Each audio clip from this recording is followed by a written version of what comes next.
Word up, sounding on in the place to be is me, myself, the ultimate DJ, Double K, live on Storage Room Radio International. The Realness back with another special archive edition spotlight show. Word up. And okay, now, I already done showed you the crates. Now, Now, what I want to do, okay, I want to show you, I want to highlight some of my special records out of the crates, out of the collection.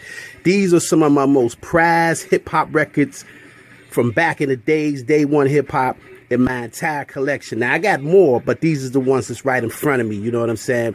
And I want to show you some of my prized hip-hop records from back in the days. Not just Sugar Hill stuff, not just Enjoy stuff. These is the rare independent joints that we was rocking up the Robinson Court Projects. Me and my first DJ partner, DJ Melly Mel Plowden, rest in peace, word up. And this record right here, let me see if you can see this. This was like the national anthem of Robinson Court Projects, this high power rap right here by the Crash Crew. Mel used to play this every day, all day out the bedroom window. He put the speaker in the window. He was world renowned for that. Mel used to play this record. This was our #1 record at the, you know what I'm saying, in the bedroom. You know what I'm saying? At the Bird Nest. Everybody out there remember the Bird Nest? That was the #1 record right here. This is a classic, rare, hard to find record. And this is one of my favorites of all time. Word up, it's another copy that, you know, we had 2 copies of everything. As a matter of fact, you see how beat up it is because we used to use this. But these is actually, this is not even the original, the first original record that we had, because we only had 1 copy. You know, that I already showed y'all that record on another video where it was beat up. We taped it. It was cracked in like 4 different places from us playing that record so much. And I had already showed you that, and then we eventually got to 2, which is these right here. So these is the high-powered rap joints from back in the days. Word up. Another classic, one of my favorite records right here is the Treacherous 3, Put the Boogie in Your Body. Now, this is you know, we already know about, you know, Rock the Body and Feel the Heartbeat and all that. But this is one of their slept-on bangers that was a banger back in the day, as far as I was concerned. Because, you know, we used to play this at the, you know, Mel used to DJ at the My Family 21 and Over events. And they used to like this record because, you know, it had a nice groove to it. They had the nice, you know, the party chants in the record or whatever. It was real up-tempo. So this is like a slept-on Treacherous 3 joint that was one of my personal favorites from back in the days. Word up. Oh, now this record right here, this don't even need no introduction. This is another Robinson Court theme song anthem, the classic super rapping joint by Grandmaster Flash. Word up. I mean, this, like I said, for me, this is the first record I used to scratch on a component set. Before the 1200s, it was the component set, then the SL210 Technique turntables, and then the 1200s. I used to cut this record up, you know, cut the famous part up, you know, the Can't Won't Don't Stop to Take the Trains and all that. And this is part 1.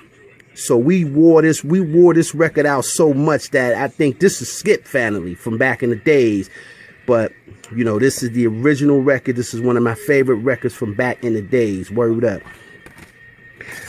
Oh, now this record right here. Now, okay, we already familiar with the, you know, everybody out there by now should know about the Boogie Boys with that famous record, you know, Fly Girls, that came out in like 85. But this is their first record from like 1981. And I remember this was like a hard to find get record that it never came to the city. You know what I'm saying? This was a hard to find record right here. It took us forever to get this, but Mel used to always talk about this record. I'm like, man, you know, that record don't exist. And then there it is. You know what I'm saying? From 1981, this is a classic record. We wore a hole in this record too. It wasn't really a party banger. It was just like we just rocked it in the bedroom. It was like one of our underground secret classics back in the day. It's like I said, we played the underground stuff. We didn't need that Sugar Hill. We didn't really need Enjoy. We had the independent joints that didn't come to the city. We had the records. Robinson Court Projects, we had the records up there. Me and Mel Plowden, word up. So this is one of those classic records, one of my, you know, my prestigious records right here. Hard to get. Word up. Same thing with this Cold Crush. Another hard to get record. And this record was special for a lot of reasons. You know, it was just like, you know, we didn't, you know, we knew about the Cold Crush, you know, through listening to the tapes, but I used to hear this record on the tape, But I didn't even really, it didn't dawn on me that it was actually a record. I used to listen to it on tape all the time. And then, you know, this was the record, you know, weekend, hard to get record. And when we got 2 copies of these, it was over 2. I used to, you know, just like how this used to look spinning on a platter. You know what I'm saying? Back in the days, a nice little mellow weekend rap or whatnot. So this is definitely one of my favorite classics of all time. Word up. This is, you know, Bambaata's first record before Planet Rock, Soul, Sonic Force.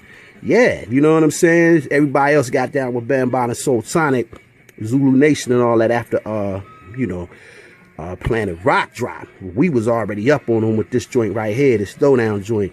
Bambaata and Soul Sonic Force first record. One of my favorites right here. Word up. All right, now this is the classic New Love rap. Now everybody now, you know, by now should know about the classic Love rap, which is the original, but a lot of people don't know about the New Love rap, which is almost like not really a remake. He just changed the drums, did some little edits or whatever. But, you know, this is like a classic, one of my favorites as well, because just how it sounded when they changed up them drums. But, you know, the original is better, but this is still one of my favorites because a lot of people don't know about this. Word up. Spoonie G, New Love rap. Another classic record, the Disco 4, this country rock and rap. When this record came out, ain't nobody understand this record. We was rocking it. I'll never forget, I was doing a party out, I think it was South Park or something like that. Set the turntables up on them big benches or whatever, you know, we ain't had no table. And we threw this on, and they looked at us like it was crazy, because it was like rapping to country and western to them, which it was a funky beat. But they just couldn't get with it. It was definitely a classic, dope record and one of my favorites from back in the day. Shout out to the Disco 4. Word up. Yeah. And this one right here, you know, this is DJ Hollywood, you know, one of his first records from back in the days. You know what I'm saying? And this got to be, if not his first record, one of them, I know for sure. And, you know, Shock the House. This wasn't really no big exclusive banger in the clubs and nothing. You know, we just rocked this in the room or whatever, but it was definitely one of, you know, our favorites because nobody had it. You know what I'm saying? And the fact that he was on Epic Records, which was Michael Jackson's label, you know, he got to be the first and only DJ, or one of the only DJs that I know of to ever be on Epic Records. So shout outs to DJ Hollywood from 1980. Word up. Oh, now this record right here, man, look here. This is definitely one of my favorites, not only because it's a classic record, but you see that name right there? That's my nickname, Koo, K-O-O. I wasn't even double K yet. I was DJ Koo. You know what I'm saying? This is like one of the first records I spent my own money on. And this was a dope record right here. You know what I'm saying? Back in like 1982, like 12 years old. You know, like I said, we had the joints up RC. We was rocking every record you see. My hand touched on a component set. You know what I'm saying? So this is one of my favorite records. Word up. All right. Oh, same thing with this. Classic Sweet G joint. He rapping to that heartbeat beat. You go my name right there. You know, back in like, what? This came out like 81, I believe. So another component set banger in my room. You know, this wasn't really no party banger, but we used to bang this in the room. Like I say, put that speaker in the window, you ain't know what to expect. It was records like this coming out of nowhere. As far as early day one hip hop on wax, that's what we talking about right now.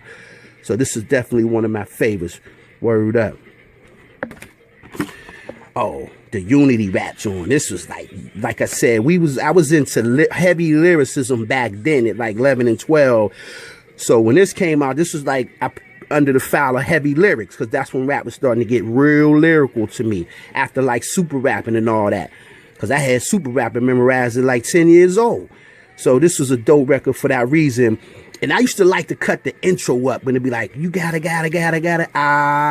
check this out. That was my part to cut up back in the hardcore crew days, if you ever heard a tape from back in them days. But